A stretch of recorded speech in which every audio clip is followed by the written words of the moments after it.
Fala galera, então dando continuidade para nossa aula de anatomia, eu só queria botar isso aqui para ficar mais ilustrativo para vocês. Então se a gente consegue, por exemplo, seccionar essa região, vocês podem observar com facilidade, né, que toda essa região do plexo,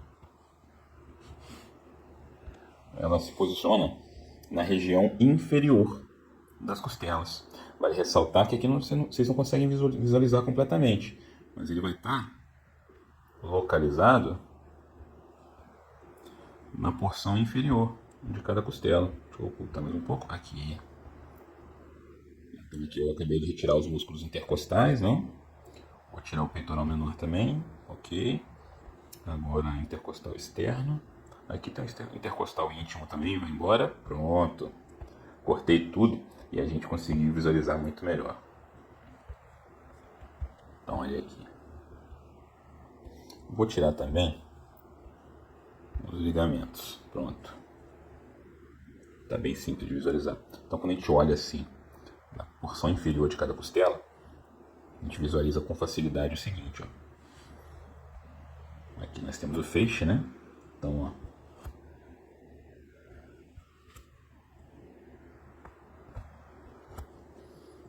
Então, na porção inferior de cada costela, podemos ver nessa ordem, ó. Van ou nave. A gente gosta de botar bem ilustrativo que a gente vai de van em volta de nave, né? Então, numa viagem, normalmente a gente... A ida é um pouco mais demorada, a gente fica ansioso para chegar logo.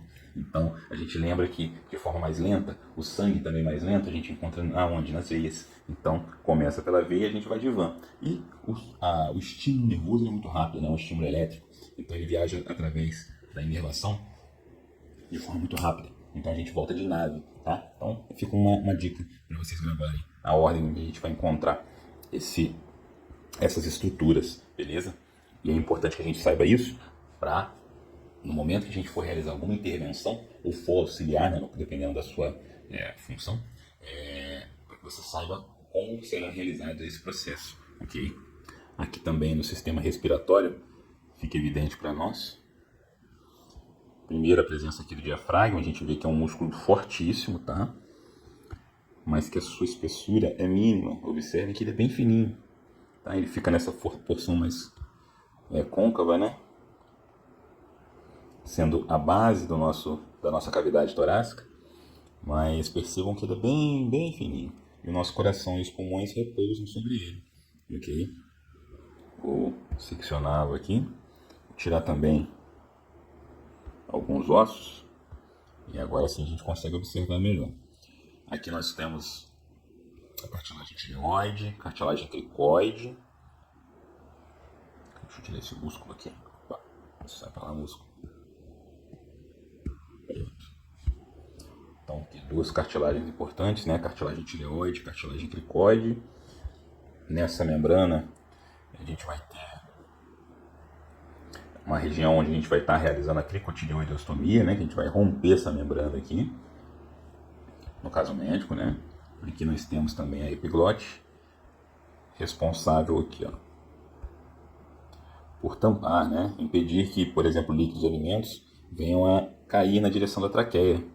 Vou seccionar um pouco para a gente poder observar melhor o interior dessa traqueia.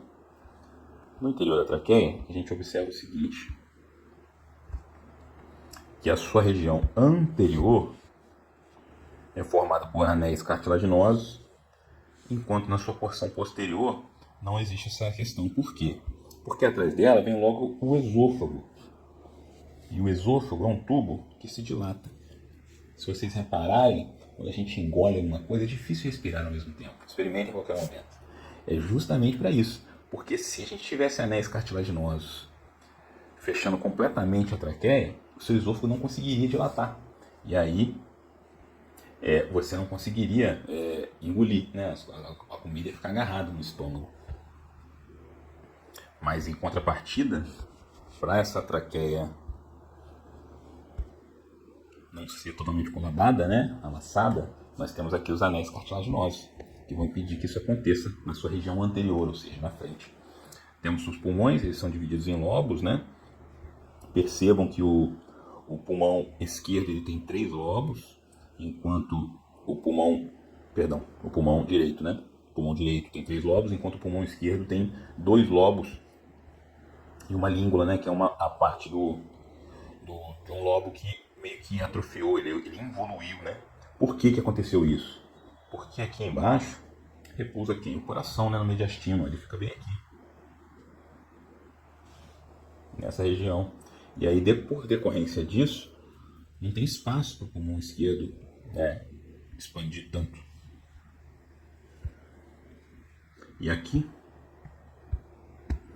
nós vamos encontrar a traqueia e o seu brônquio principal direito, brônquio principal esquerdo, inverti de novo, perdão, e a carina, ok? Que é justamente essa bifurcação, a gente só consegue enxergar ela de dentro, tá bom?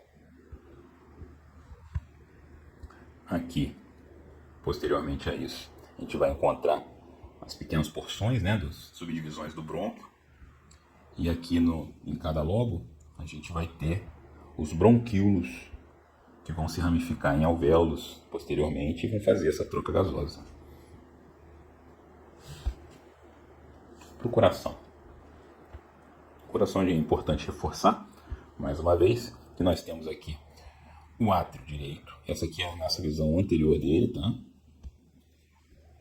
A gente encontra ele nesse formato, a gente pode colocar, né, na palma da mão assim, ele caberia na palma da sua mão. Então essa seria a visão anatômica ideal dele, a visão anterior, você vendo ele com o coração de frente. Então aqui nós temos o átrio direito, ventrículo direito, aqui o ápice do coração.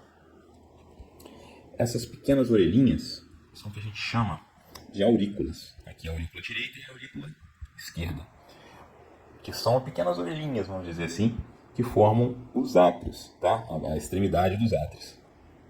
No átrio direito, como eu já comentei para vocês, nós temos 2 vasos importantes, 2 veias, tá? Uma que vai drenar a parte do pescoço, do encéfalo, né? Membros superiores, que é a veia cava superior, e a veia cava inferior, que vai drenar do restante do corpo. Vai jogar todo esse sangue aqui no nosso átrio direito, que vai bombear para o ventrículo direito. O ventrículo direito joga esse sangue para a artéria pulmonar. Ela vai bifurcar aqui, né, obviamente, por causa dos 2 pulmões. Vai acontecer ali a troca gasosa, né, a hematose. Retorna por aqui pelas veias pulmonares para o nosso átrio esquerdo. O átrio esquerdo, por sua vez, ejeta o sangue para o ventrículo esquerdo, e o ventrículo esquerdo vai ejetar o sangue para quem? Para a aorta, ok? Aqui a gente consegue ver a aorta. Então aqui é uma aorta, o cajado da aorta. Aqui o tronco braquiocefálico, né? E as artérias, né? Carótida comum esquerda e subclave esquerda. Mas o importante é aqui na sua porção descendente, né? Onde vai ser injetado para o restante do corpo. Aqui seria o sangue que iria para o pescoço e para os membros superiores.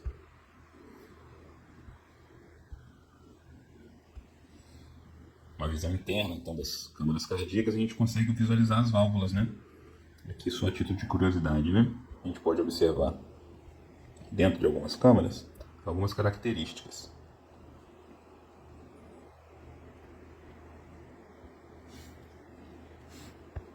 A gente não precisa gravar o nome dessas coisas, mas é importante que a gente entenda o funcionamento dessas estruturas, tá? Então aqui a gente vai ter, ó, as trabéculas cárneas. Preciso saber o nome disso, Nicolas? Não preciso saber. O importante é que você entenda, tá vendo aqui que é a aurícula do átrio, aquela orelhinha do átrio? Aqui vai ficar a trabécula cárnea, tá vendo? Toda essa lateral aqui da musculatura. Então, quando ocorre, por exemplo, um processo de trombo, né, decorrente de uma insuficiência cardíaca, normalmente, Renan, o que vai rolar é o seguinte: esse trombo normalmente é formado aqui. Tá vendo? É uma parte da câmara onde não tem tanta pressão de sangue. Então, o sangue ele não vai escoar completamente nessa região. E aí o que você vai ter é uma tendência maior da formação de um trombo justamente nessa região. O que é um trombo? Pô, uma excelente pergunta, cara. O trombo a gente pode dizer que, dependendo da situação, né, que seria justamente essa coisa que acarretar no entupimento desse processo vascular, entendeu? Olhando aqui os ventrículos, a gente identifica aqui os músculos papilares, que vão fazer o puxão das cordas tendíneas, que são essa espécie de paraquedas, que basicamente o que eles fazem? Eles puxam a válvula para ela abrir e fazer o sangue escoar. Então imagina o coração. Deixa eu botar aqui na visão que fica mais fácil. Opa.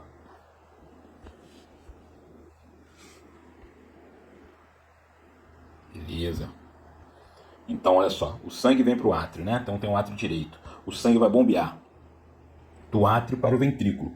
Para que o sangue escoe, nós temos que ter a abertura dessa válvula. Aqui nós temos a válvula tricúspide, tá vendo? Os músculos papilares do coração, que vão estar dentro do ventrículo, eles vão puxar essas cordas, uma espécie de cordas de paraquedas. Vão puxar as cordas tendíneas para fazer a abertura dessa válvula e aí ejetar o sangue. Aqui nós temos as válvulas que a gente chama de válvulas semilunares, tá vendo aqui? Que são basicamente sacos que vão impedir o sangue de retornar. Então, por exemplo, o ventrículo esquerdo ele vai bombear por essa válvula aqui. Não sei se está fácil para vocês visualizarem. Ok? Então, normalmente a gente tem duas válvulas, a aórtica e a pulmonar. A gente já imagina onde está cada uma, né? Então a aórtica vai jogar aqui para a aorta, né? Obviamente. Então imagina que esse sangue que vai para a aorta ele começa a ser ejetado nessa direção, certo? Nessa direção. Aí parte desse sangue começa a perder força e quer retornar. Quando ele começa a querer voltar, esses saquinhos se abrem e se enchem de sangue. Então, de forma indireta, né, essa válvula ela permite então o impedimento, né, desse retorno desse sangue e que obviamente também poderia gerar alguma espécie de evento trombótico, né?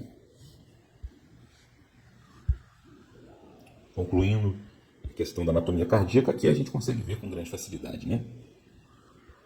Os nós, né? Nó sinusal ou sino atrial e o nó átrio ventricular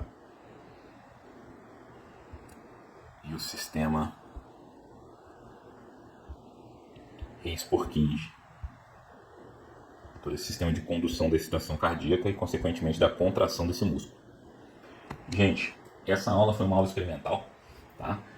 A proposta é de que a gente faça uma coisa mais interativa e se a gente vai melhorar e vai trazer mais aulas desse tipo para vocês, vai ser baseado no feedback, beleza? Se vocês tiverem críticas, sugestões com esse modelo que foi criado aí, eu peço que vocês sinalizem pra gente aí no comentário ou lá no grupo do WhatsApp, beleza? Do mais, um grande abraço para vocês e até a próxima aula.